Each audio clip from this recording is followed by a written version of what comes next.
Let's make some noise. Come on.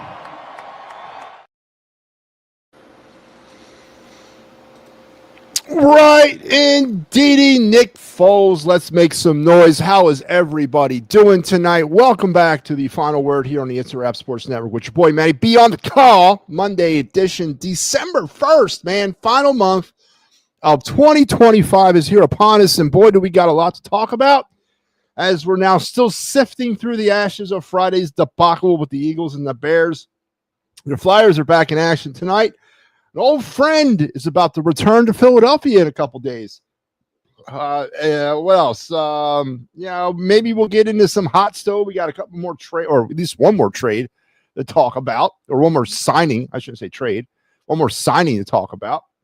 Our day in Philadelphia sports history, no of the night and no card review tonight because I'm up against post-game Flyers and Penguins. But we got some updates to provide you about the future of this fine and lovely network. So we have enough to sort of fill up the hour or whatever that we're going to have heading into Flyers and Penguins postgame. Joe Howe, what's going on, my man? Good to see you. Joe, what happened to you last night, man? You were there? I think you were there. And then you left.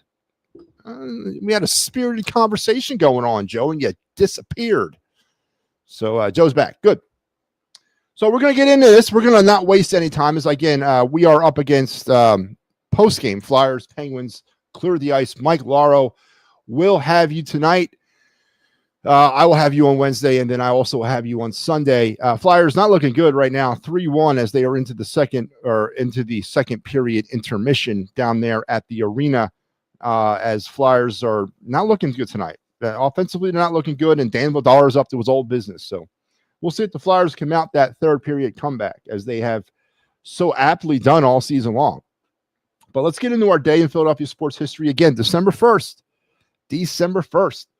The Flyers defeated the Kansas City Scouts on this day back in 1974. Yes, those pesky Kansas City Scouts. $5 to anybody in the chat or out there who knows who they became.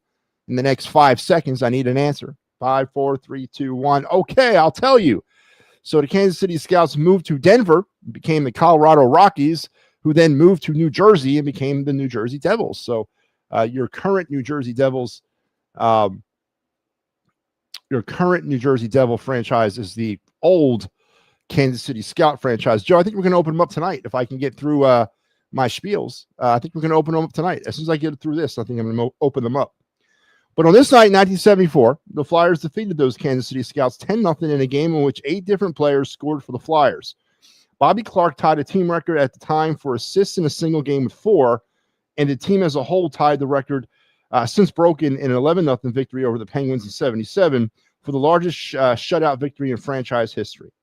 The win was the second in a 12-game unbeaten streak, one of many as the Flyers finished the regular season at 51-18-11 and on their way to capture a second straight Stanley Cup championship. So those were the days, right? So the Flyers on this night back in 74 rolled up those Kansas City Scouts 10-0. At that time, the largest shutout victory in Flyer history since, of course, broken in 1977. But makes you think back. And I, unfortunately, was around for that era of Flyer hockey. I just wasn't cognizant of what was happening in Flyers hockey in 1974. I was 1. So, unfortunately, I missed the best era of Flyers hockey, and I've grown up in this. But hopefully better days are coming as the Flyers have improved, and they're improving daily. Not tonight, though. But we'll see how tonight yields. But there you have it. Your day in Philadelphia sports history brought to you by the fine folks at the It's a Wrap Sports Network who have a hot announcement to make. Scheduling changes across the board. First, let's talk about the bad news. The props, locks, and parlay program that you normally see on Tuesdays at 8 will not be seen tomorrow night as a storm is bearing down on the Delaware Valley, and Mike Lauro is part of the unsung heroes of men and women who go out there and make sure those roads are clear. So Mike has been called in, and he will not be able to present locks, props, and parlays. So we'll circle around to that again next week. And Mike will be back. So no locks, props, and parlays tomorrow at 8, but never fear, because starting tomorrow at 7, we got the premiere of a brand new show the Pittsburgh boys are going to branch out a bit. We're going to start a show called the Pittsburgh Sports Tonight, or Pittsburgh Sports Tonight. It'll air on Mondays and Tuesdays at 7 p.m., starting tomorrow night at 7, and then next week on Monday, and then next week on Tuesday. So there you have it. The Pittsburgh boys are branching out, doing great, wonderful things over here, and they're adding to their universe of stars. So the Pittsburgh Sports Tonight. I'll be taking a minute to get the rhythm of that out, but that'll start tomorrow night, and then beginning on December 12th, Friday, 9 p.m., the It's a Wrap Sports Network will once again be the place to be on Friday nights as we the long-awaited, anticipated return to the airwaves of Big Al Zafiri has finally been finalized, and here it is. The Philly Friday Night Frenzy with your boy Big Al in the house every Friday night at 9 p.m., starting on December the 12th. So not this Friday, but the following Friday, as Big Al finally, this great reveal happened about 20 minutes ago in a text message. That's what I get, man. I get a text message. I don't get board meetings or come to me on your knees type stuff. No, I get a friggin' text message to say this is the title of the show. But Big Al will be back at it on Fridays here on the network starting on December the 12th with the this is going to take a minute. Philly Friday Frenzy. It's a lot of in that. It's going to take a minute to get used to it. But the Philly Friday Frenzy, cool, sick logo, and Al will be the sole proprietor of that program. It's his baby. If you got any problems with it, talk to him. I'm washing my hands. I'm Pontius piloting in this show. I'm like, yep, washing my hands of the whole thing. But great stuff coming up here on the network. I promised you guys we were expanding, and here and you just got it. So the Prop Flocks and Parlays program will not be seen tomorrow because of a work-related emergency for Mike Lara. Will be back next week, and starting tomorrow night at 7, Pittsburgh Sports Tonight will air every Monday and Tuesday at 7 p.m. starting tomorrow. So, and then of course the big one, the Philly Friday Frenzy with Big Al Zafiri, starting Fridays at 9 on December the 12th. So great stuff. Great stuff. Again, all tongue in cheek aside, a lot of work going into this network to try to make it great. And I really cannot express my appreciation to all the talent we have here, the creativity we have here, the personalities we have here. That's the recipe for a successful project. And every day we get closer and closer to my goal of ruling the world. That's right. My goal of ruling the world. It's been fun. And I'm looking forward to what 2026 will bring. 2025 was nothing but amazing. And as we come down the home stretch of 2025, I'm really excited about what 2026 will look like here on the It's a Wrap Sports Network. So thank you to all for all your hard work and continued hard work as we move forward. So as I said, I'm up against some flyers tonight, so I'm not going to waste my time. Let's do it. Let's open up them phone lines as Joe Hale wants to do, and I have no issues with that. And I'm going to start getting into a better habit with this. I mean, I'm less than 10 minutes in, and that's good for me to start doing that. So let's put out the link here. Phone lines are open, and if you hit that link that's just popping up in your whatever social media platform you're watching our show tonight, crack on that link. It'll take you backstage here, and then I'll pull you up on the air, and we'll chat up for a few minutes, and you can tell me what's on your mind. Anything's on the table, of course, but we are focused in on a couple key topics. Nick Sirianni today spoke to the assembled media, and I don't think left anybody more confident that this is going to turn around. And today around the sports radio, the sports radio airwaves here in the city, there was a mix of coming to terms with reality versus once still living in the shade of green world. It was varied up and down the spectrum. I heard people saying that the reality is this team is just not good enough, regardless of what happens these next 5 games. They're just not good enough to win a Super Bowl. And that is what the end state is. I've also heard fans bargaining with death, saying, hey, just let us get to the NFC Championship game, and we can build upon that. I've also heard, nobody came out and was, well, at least I heard, I don't know if anybody said this, but I heard no votes for losing out in 2025 and not winning another football game and finish the season 8-9. That is the more unlikely scenario that would happen. But I mean, is there still hope? As the title of the show dictates, is all lost in 2025? And I thought about this today. You know, they're going to win another game at some point. They will, and they might do it on Monday. Josh Herbert, as reported last night by Star Wars, here on this show, broke his non-throwing hand in the game yesterday. Had a procedure done today, and may or may not be available come Monday night. Now, it's his non-throwing hand, but he still has to grip the ball with that hand, or he has to receive a snap with that hand. So there's a possibility that the Eagles might catch a break by getting the backup quarterback of the Chargers, whoever that may be. Maybe I should have looked that up before I started the show tonight, but I have no idea who the backup quarterback. I have nobody other than Keenan Allen and Josh Herbert and Harbaugh. I have no idea who the hell's on the Chargers. Going to have to get myself schooled up on that. But maybe they catch a break. Maybe they beat the Chargers. Maybe they don't. Maybe they beat the Raiders. Maybe they don't. Maybe they, we can do this all the way down the line. But the question ultimately is there still hope for the ultimate goal? Not the bargaining goal, not what I've heard today about just, I just want to win a game, or we just got to beat the division. We got to win the division from the Cowboys. Everything will be fine if we win the division. No, I don't want to hear that, because that is not what this season was about. This season was about going out and defending the Super Bowl championship, starting the Eagles dynasty, and all those things that this fan base so desperately deserves. And I want to know, is there still hope for that? I don't hear the boisterous. There's a couple out there that are still holding on to that dream of back-to-back Super Bowl championships. Every season there's ups and there's downs, right? I mean, there's no way getting around that. But this is different. This has been down all year. Again, a lot like 2023. So is there still hope? Let's find out if one of our callers thinks so. Let's start taking some calls. Joe Hale, is there still hope that the Eagles win the Super Bowl? No, and yes. And to the Chargers backup is Trey Lance. Oh, good God. Well, there's still hope next week. Is it really? Trey Lance is in, I said San Diego, Los Angeles? Yes. Oh, okay. So it all goes down to this week, Super Bowl hopes.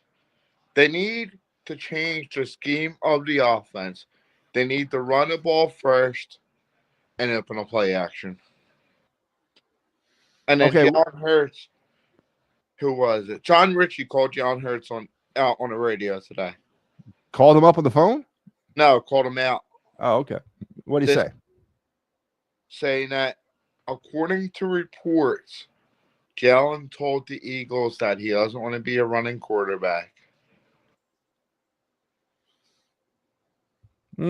Interesting. Now, part of the narrative ever since Jalen Hurts has been the starting quarterback here has been Jalen Hurts' limitations. Whether those limitations are self-imposed by Jalen Hurts by saying, I'm not going to do X, Y, and Z, or limitations based on his skill set. There has been a lot of reports, too many reports, if you ask me, to disregard that he is limited as a quarterback. So that's a very interesting point, Joe. But let's backtrack to your first point about opening up the pass with the run. Obviously, the success of that is very recent in terms of a Super Bowl championship. I want to peel back that layer, though, with you. They have not been successful running the football all season. How are they going to all of a sudden be successful doing that now? Change it up. Don't give it to Barkley the whole game. Bigsby.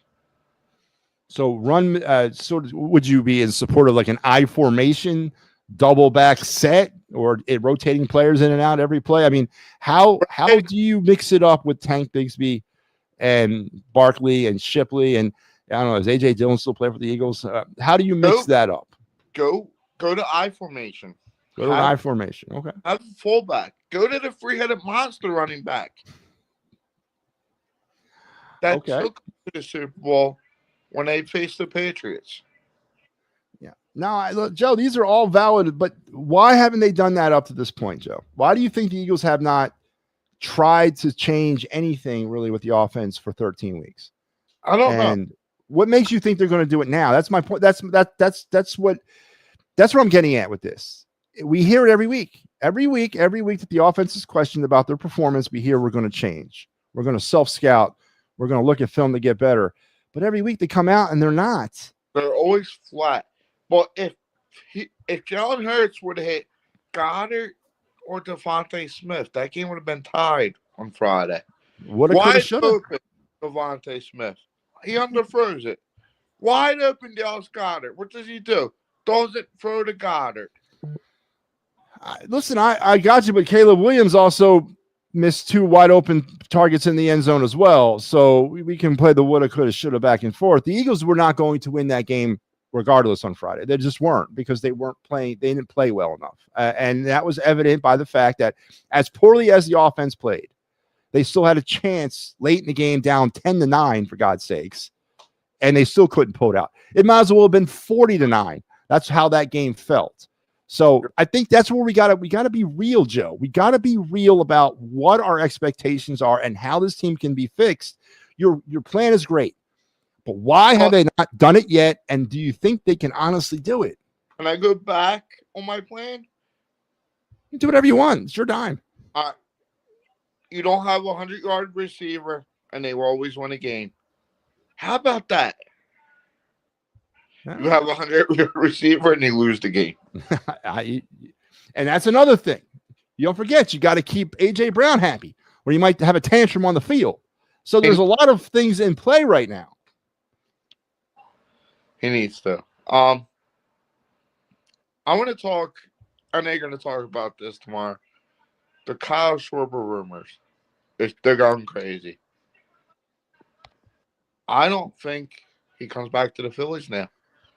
I hope he doesn't. You don't go get Alonzo. You go get other people. Like a Billy Bean approach. You replace Kyle Schwarber with 3 other players that add up to his numbers type thing. Yeah. And you save some money. I'm okay with the Toronto Blue Jays signing Cease. That's a big 7-year, 210. I don't know, man. I don't know. I mean, they're all in. They're all in for a World Series. I'll give them that. You know who I could see becoming a Philly? Cody Bellinger on a 2-year deal. I would 2 years, $12 million. Yeah, I do it. Put him out in center field too. Move Crawford to left and Bader to right, or Gabriel Raconis Jr. to right. Yeah, I do it. What do you do at Marsh? He's on the bench. Marsh is not an everyday player. He's a platoon guy. Okay. And there was talk about someone said evolving Ian Miller in a deal. MLB Network. Someone said what now? If you have to trade Castellanos, you have to eat all his money to trade him. I'm okay with that. Yeah, so am I. It's 1 year. The hell with it. Yeah, it's easier to get away because you're not. I mean, here's the thing: when he does walk, because they're not going to re-sign him, obviously, at the end of the year, and you got to recomp him. You got to get something for him. I think, yeah, I would be 100% okay with that. Now, how much does that affect our spending ability in 2026? You're absolutely right. I'm going to give you some Flyers breaking news. Tyson Foster done for the year. Oh, did he just get blown up out there or something? He was going for a shot and he broke his arm. Wait, did it just literally just happen? No, go back and watch the highlights. It was on NBC Philadelphia. It was a 2-man power play. Was it the second period? Yes. And they just announced it's a broken arm? Yeah. Oh, Quinn Hughes. Oh, man, those trade rumors are going to get hot now. But I want to get off. I was so busy yesterday. That's why. Nah, Joe, you know I'm messing, man. I appreciate when you show up, man. You don't owe me any explanations, man. I was getting ready for Christmas. Nah, hey, that's what yesterday was for. Getting ready for Christmas. All right, Joe. Listen, we'll talk, man. Stay safe tomorrow. I know, just 2 inches of snow's on the way or something like that. So I'm in Jersey. it ain't like you were in like a different country, man. It's gonna hit you too. No, we're getting on rain. Yeah, we'll see. I bet you it's going to be. I think it's the same thing for everybody, unless you're in the real high elevations. I think it's going to be a rain snow mix type thing. Oh. So, all right, Joe. You have yourself a great day. We'll talk tomorrow. No, we won't because I'm on. No, yeah, we'll be back tomorrow. We'll be back tomorrow. All right. Yep. Joe Hale, everybody. So Joe Hale breaking some news. I didn't even see Forrester get hurt. I was watching that game. I didn't see him get hurt. Well, if that's the case, and if Tyson Forrester is indeed out for the season with a broken arm, which, yeah, it's about a season ender. I mean, you think what, 2-3 months to rehab the actual break, or rehab the break, or have the bone heal, and then another 2 months of rehab. Yeah, that puts them at around March, April. And I guess if they're in a playoff position, maybe you bring them back for that. But that's going to make things with this Quinn Hughes stuff with the Vancouver Canucks and everybody else that plays for Vancouver, because Vancouver apparently is sliding down the dark hole of the abyss out there in the Pacific Northwest. It's going to make those names a lot more attractive. I haven't thrown my 2 cents into the Quinn Hughes trade, and I will now. So this is what I would give you for Quinn Hughes, and I think he's a very talented player. He probably wants to go to New Jersey to play with his other 2 brothers, but I'm against that. Let's pit brother against brother. Bring him to the Flyers. That would be the best thing to do. Really kind of make that dinner table at Thanksgiving and Christmas an interesting place to be. But I'll take Quinn Hughes from the Vancouver Canucks for the following trade package: Porter Martone, Cam York, and a 2026 second-round draft pick. And I want in return Quinn Hughes, who's under contract through next season. Now, it's important to understand he's got 1 more year left on his current deal before he becomes a UFA, which would be, I believe, his first dip into UFA land. So I'll take him because he's got that extra year, but I also want a second-round pick from the Canucks in 2027. And let's make that trade happen today. Absolutely today. Then what you do is you move Oliver Bonk, who hasn't played all year because he's hurt. I don't know what we're going to do defensively. Maybe we can bring Rasmus Ristolainen back. Where the hell's he been? He's been hurt all season too. So I don't know. It'll hurt our defense, obviously. But to get another goal scorer to team up with Zegras, Quinn Hughes is the real deal, man. I'd make that trade happen if I was Danny B. I'd make that trade happen because right now is the time you make a trade like that. You have an extra year to play with Quinn Hughes. And that could be the big, you kind of lay the foundation of Quinn Hughes this year. Hopefully you ride him into the playoffs, get a little that playoff vibe going. And then at the end of next season, you look at it. You say, okay, is this working out for us long-term? Is something we could do long-term? Or if we're in the tanker again, then you trade him at the trade deadline in 2027. Pretty simple. But if that's the case and Tyson Forrester is out for the year, that Joe Hale is breaking right now, then you got to make a decision here. That's like 20 goals, 20, 25 goals off your team. We cannot afford to lose 20, 25 goals. There's got to be a trade. And Quinn Hughes would be the perfect person. Perfect person. Oh, I was taking another caller. That's my main man, Ricky Deal. Ricky, how are you tonight?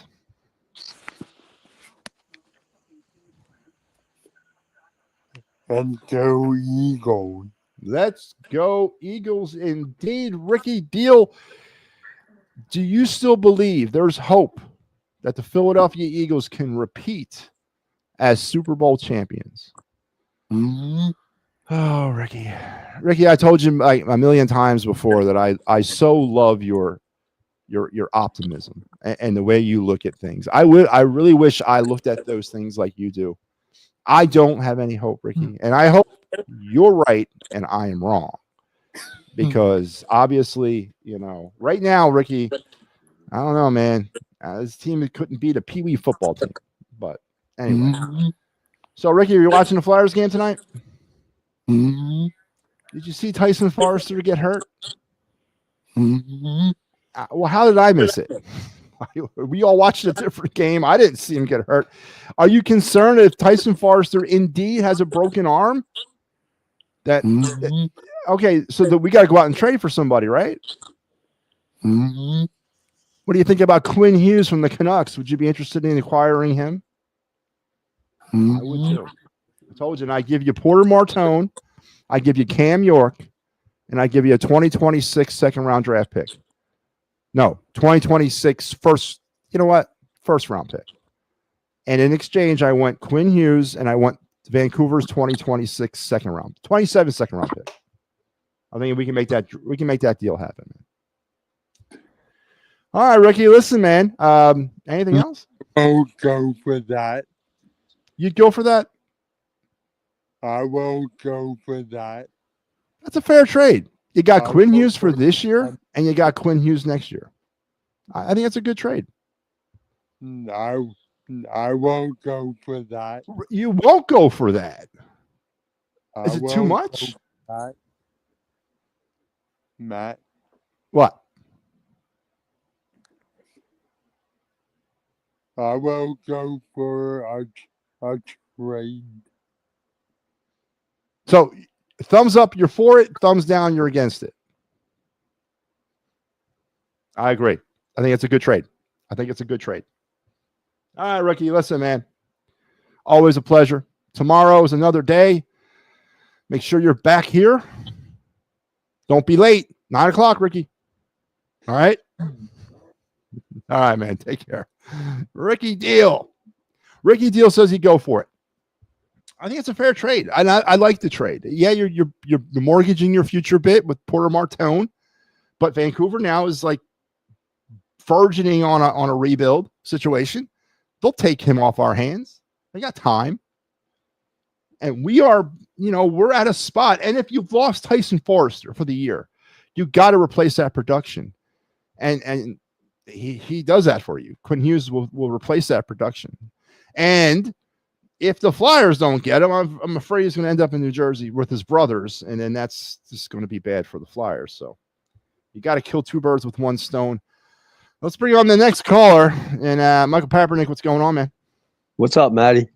Well. I want to talk about the Sixers for a minute. Did you hear about the Joel Embiid incident? I heard Joel Embiid said I heard he said he was feeling great and he was just glad to play. That's all I heard. No, he got benched, walked off, and then came. He benched him whatever, how long. Joel got up, mad, walked off, went to the back, and came back. I think like started the fourth quarter. Was this from last night's game, the Hawks game? I think it was. If I'm right, yeah, he got. Yeah, it was something I saw today that he walked off the court. He walked off the bench when he got pulled off. You know what? It's a shame because when him and Ben were together, you never heard Ben say he wanted to stay in Philadelphia his whole career. Joel always said it, but I think Joel's just worn out now. I think it's all on him. I think they need to get whatever they can get for him. You have Maxey, VJ, you got McCain. If you can get rid of Paul George, maybe get like a marketing from Utah, like that's what I like. You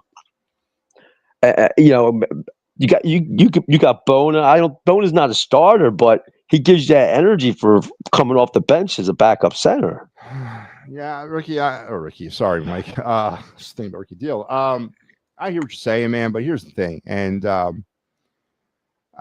I've heard this all season long. Well, everyone's just like, well, we're living for the day. We're just watching this team play one game at a time. It's great to see them have some energy with some young players like Edgecombe and Maxey. But the bottom line is we're screwed. We're never going to win a championship with Embiid. We're never going to win a championship with Paul George. And you're right. It's time to try to move off of them. But nobody in the right mind is going to take those contracts. And I don't think you can. I wish you could. And we're stuck. But Embiid's got another year left on his deal, right? Next year. And then that's I think Embiid you could move off. I think Paul somebody George, would take a shot. No way Paul George is getting traded. No one. Well, maybe after this year, because he's only got 2 years left on his contract. He signed a 4-year deal, Yeah. so it's not. It's pretty. Somebody might do it. You might not get nothing for him, but second round pick, and maybe some foreign player, but you never know. So I got to get to the Eagles. Yeah, let's do it. I just, I was sitting here thinking about them today, and it's like, man, like they should bench Jalen. I would bench Jalen against the Chargers. That's the first thing I would do. Okay, I'd bench him. I'd look at a ton of video of Brown to see why he's not. He ain't finishing. His routes and different things he's not doing out there. Put his ass on the side and start sitting him for a game or two. What else they got to lose? Yeah, I agree. I mean, I agree. I mean, you can't bench the whole offensive line. I mean, the only guys that look like they want to play is Goddard when he's out there. Smith, they're in. It's a shame for Goddard because when Brown gets his temper tantrum, he gets 500 catches and Goddard gets the crappy end of that stick. Yeah, it's and to Jalen's credit, he does seem to be throwing the football or taking a little bit more chances over the middle, more so than last year. I mean, he's already exceeded his completion rate of 2024 to passes over the middle this year, so I got to give him that. But like me and Joe were talking, I don't know if you heard the conversation. Joe wants to run the football more, and that's great, and I agree. Something new, Tank Bigsby, I formation, double back set, something different. But the problem is, if you're going to run the football more, then guess what? That means AJ Brown's not going to get his. And what's next? What is he going to throw a tantrum on the field? Is he going to do is he going to bring a library out to the sideline? I mean, what next? This is so bad on so many levels, Peppernick, that I don't think there's a way to fix it. I honestly don't. They're just going to hopefully get lucky against some weaker opponents down the stretch. And pray to God when they get into the playoffs that they can somehow muster up the unity to win. This is a disaster. It's a nightmare of a football team. It's a culture that was brought on by Nick Sirianni and by the fraud GM Howie Roseman. So it's bad. It's so bad. We're a laughing stock around the NFL right now. We are an absolute laughing stock. Yeah, I mean. If they get to the playoffs, they're not beating Seattle. They're not. No. They're not beating. Listen, they're not beating the Bears. Anybody got? They're one and done. I think. They're one and done because it's just. It's like you said, it's so bad right now. You know what I mean? The head coach reminds me of Rob Thompson. Like Rob can't make a baseball move. This guy don't know how to do anything in football except just stand there and yell at the refs all day. That's all he does. That's right. I mean, this is what we got. And look, I get it. I just read something today that Doug Peterson, when he made who was it, press or something, or whatever his name was, the offensive coordinator, the quarterback's coach. Yes. Yep. That he didn't want to fire him. And that's one of the reasons why, besides Carson getting his way and getting Doug out of here, then Carson not getting his way and Howie not out of here, but that he basically died on the sword for that guy. And that's what Sirianni's going to do with this dude. And Doug thought he had some power because he won a Super Bowl.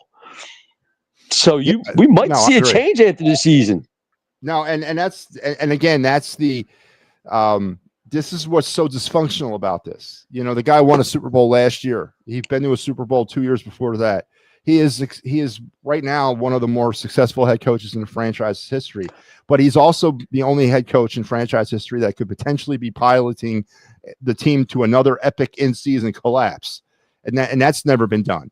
So this guy is all over the place as a coach. And that to me means he's not a good coach. He's not. And he's gotten lucky. How he's gotten lucky, things have broke for them more than they haven't. But you see when the chips are down and when adversity strikes, they don't have any answers. They don't have any answers on the field. They don't have any answers inside the locker room. This team is a dumpster fire, Michael Peppernick. It's a dumpster fire. If they didn't have Vic Fangio, it'd be 10 times worse. Yeah, because then you have a defense that's terrible. Yeah, you're right. That's what I mean. If they had another in-house guy, and they can't. It's horrible to do. I mean, I'm not saying, but it's horrible. It's just you would have thought they would have figured it out 2 years ago. You know. The Eagles. Now here's the thing. Listen to this. Listen to this. The Eagles currently have 91 penalties this year, right? For 665 yards. They have That's an outside. horrible. They got a good shot of achieving that 1,000-yard mark of penalized yards. No other Eagle team in history has ever done that, and they're in serious contention for getting that. You mean he's worse than Marion Campbell? No, oh my God. Well, here's the thing. He's probably the only head coach the Eagles ever had that has no input on any of the draft picks. I guarantee he has none. They know he has no clue. Yeah. No, they know it. He is completely pushed around, and then that scares me too, because if we do fire Sirianni, they're not going to fire Roseman. So now we're going to get another lackey in behind. No, you know what? I don't know about that. No, hang on. We've talked about John Gruden. But could John Gruden and Howie Roseman coexist with each other? No. Okay. If you want to know what? Wait. You want to know what? If he could coexist with Al Davis when he was alive, he might be able to. He might be able to. A football guy. But Al Davis had a photo on the sideline that everybody knew about. He called him because he wanted this play ran instead. Yeah, but when I say John Gruden, I mean like they need a veteran guy. Like you. Yeah. Do I want the guy who's the offensive coordinator for the Commanders? No, I don't want him. I don't think he wasn't that good of a head coach down in Arizona. No, we need Cliff Kingsbury. Yes. No, I don't want him either. No, I don't want him either. Well, that's the thing. Like, I mean, I think they have to bring in a guy who that can run his own plays, whether offense or defense. You know what I'm saying? And you got an offensive coordinator, whether he leaves or not. You know what I mean? He really don't have much input. He just helps out during the week, whatever he does, gets the head coach. We need a coach. I mean, because here's the thing. I didn't know Frank Reich. He's the head coach at Stanford. Not no more. He's done. This was okay. It. The season's over. He's out of the job. Why don't they bring him or somebody? That's what I'm talking about. You got to bring somebody in that can do this offense. I mean, is it going to really? Can it do more harm to it? No. Sirianni doubled down today when asked again if he was going to make a change at play caller. He said nope. So whatever change is going to happen, it's not going to happen until the end of the season. It looks like. You know what it is. See, look, you're not a Howie guy. I'm a Howie guy to a point. I have my moments where I'm not. But see, Howie's got his Jason Garrett, like Jerry Jones did. He's got his yes man there. Yeah, that's what he has. So now can Howie deal with that? Yeah, I think he can. I mean, it just the reason why I say that is because Jeffrey Lurie isn't Jerry Jones. No, but Jeffrey Lurie is also a Howie guy. But Jeffrey Lurie is a Howie guy. Yeah, but Jeffrey Lurie hung on the Andy Reid a few years too long too. That's a little different situation. I don't think it's fair to equate Andy Reid and Nick Sirianni. Yeah, no. I'm talking about. I'm just talking about. But I would take what Andy Reid did for this program and this organization 1,000 times more than I would take what Sirianni has done. No, I get what you're saying. What I mean is like Jeffrey can make that decision. You know what I mean? Like when he knows it's that time, which he kind of did. It was a mutual thing with him and Andy. He knows, like he would know, like there might be a point where, like, look, Howie, this is the guy I want, and we're going to go with him. No, I agree. You know what I'm saying? No, I do. I absolutely agree. I only throw John Gruden's name out there. I'd love to see him back in the NFL, but the problem is I don't. His personality couldn't come in. He would kill Sirianni. The fans would just be chanting Gruden for the next 5 weeks of the season left. That'd be awesome. That'd be fun, man. That would be fun. That would. It's just. It's going to be. I'll put you like this. They have to beat the Chargers. There's no ifs, ands, buts about that. They have to win that game. I mean, because you got the Bills, you got the Commanders, you got. It's just this. And that defense ain't too bad out there for them. And it's in L.A. No, I mean, you don't Herbert did break his hand yesterday. There's non-throwing hand. He's day-to-day. Trey Lance is their backup. So that definitely goes in the Eagles' favor. So we'll see. Well, I mean, look, I mean, the Eagles lost to Jackson Dart. And James Scott. I mean, so how much confidence? Like you said, there's only been one good game this year, and that was the Rams game. That was the only time I ever seen them show up basically as a full team. That's it. That was the only time the offense showed up for at least a half.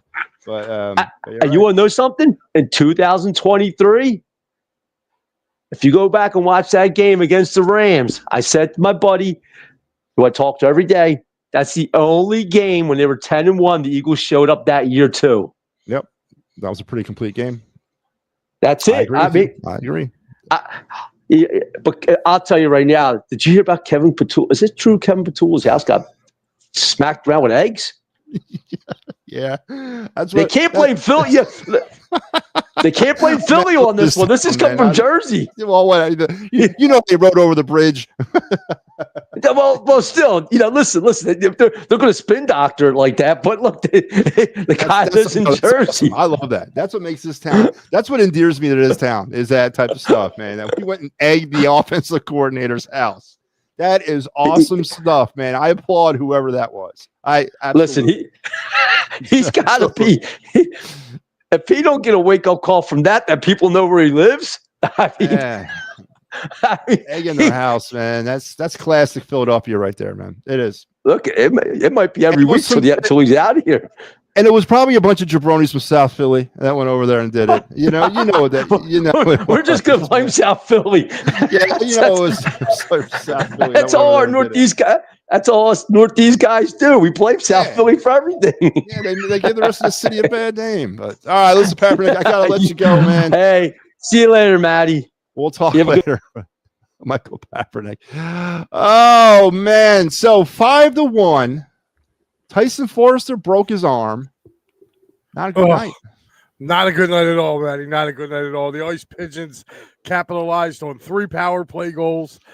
First time in almost a year since the Flyers have given up 3 power play goals, ironically, to the Penguins. So not a good night in South Philly. They looked a little lethargic coming out the gate, and then once he got hurt, once Forrester went down, it looked like the sails kind of came out of the arena there on that.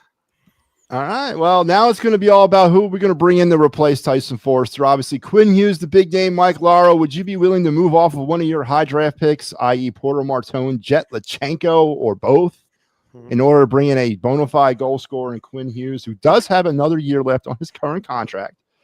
Would you be willing to do that? See ya. Yeah, so would I. See ya. It's time we start making those trades, man. We need one of those trades. Yeah. I mean, God, Father Time has not been. I guess Father Time has not caught up to Sidney Crosby and Evander Malkin. No, he looked good tonight. I saw one goal in the second period where he comes flying through the crease, man. I mean, that was beautiful. Yeah, Malkin was all over the place tonight. He really was, man. He was all over the place. Matty, just a quick reminder to the people out there that also watch your show. Props, Locks, and Parlays will not be seen tomorrow. Unfortunately, I have storm duty. So, I will be actually going into work probably in about, 4 hours from now, 4 or 5 hours from now. I got to report it in for duty. So, that will not be on tomorrow. Maybe we might try to reschedule later in the week. Maybe if we have an opening on Friday or something, I can see if I can get together. Just let me know. We'll try to get it on. And congratulations on the 2 new shows. Absolutely. That's good stuff. We got the Pittsburgh. What is it? Pittsburgh. It's going to take a minute, man. All these names coming at me. Got the Pittsburgh Sports Tonight program debuting tomorrow, and then it'll be every Monday and Tuesday at 7, and then Big Al's Friday Night Feeding Frenzy. Nope, the Philly Friday Frenzy with Big Al starting at 9 p.m. on December 12th. I don't know. In a way, I'm kind of hoping Monday gets here quick with the Birds so we can hopefully try to get that bad taste out of our mouth, but I got a feeling it's going to stick around a little longer.